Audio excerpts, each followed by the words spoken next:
Yeah, we're absolutely delighted that these results have been finally published.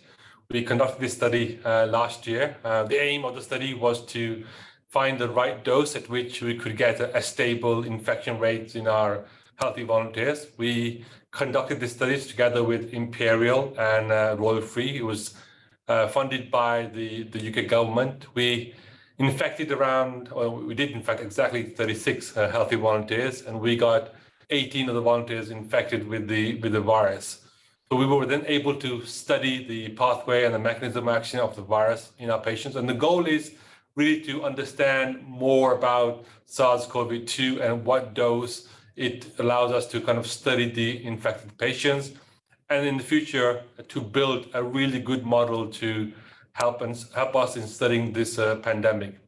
But the key thing here really was the fact that we were able to conduct a challenge study during a pandemic on a virus which was causing the pandemic. And as you know, last year, the restrictions were quite heavy, and our teams worked really hard in very trying circumstances to get this study done.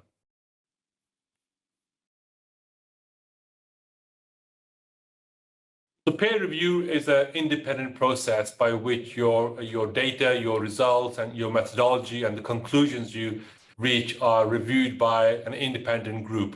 This group is selected by Nature, in this case, by the journal who is publishing our data.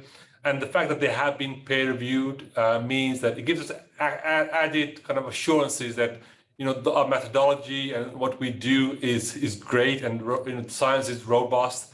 The data collection processes are right, and the conclusions have been driven by the data which justifies them.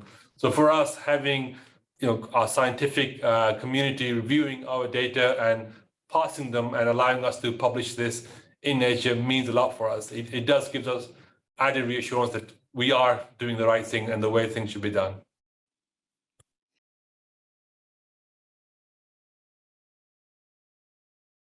Of course, it means a lot. Nature is one of the most highly cited scientific journals in the world, and to have a paper published in that journal is hugely important for us.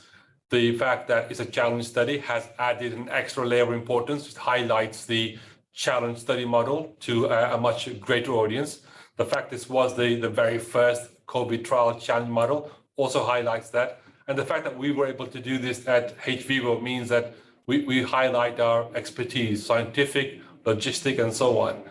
But I think on a more high important level, it wasn't just done for business development purposes or to increase our profile. We wanted to play a role in fighting the pandemic, and the fact that we had that chance to be able to study this virus during a very hard pandemic, and that was something that we had to take part in. So we hope that the work that we have done and our teams have done have given the general public and the scientists a certain level of confidence that hopefully in future we will be better prepared in fighting a future pandemic.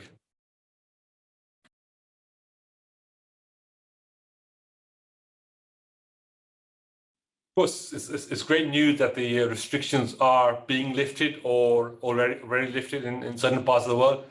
But unfortunately, that does not mean that it is the end of the pandemic. The virus is still out there.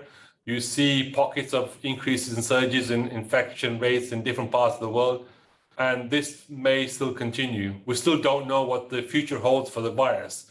It's unlikely to disappear in the near future. It could evolve into a different variant. And we believe that the further studies are still required. Now, the first generation of vaccines were amazing. The rates of efficacy they had was something that nobody was expecting, and that was hugely benefit in fighting the first wave.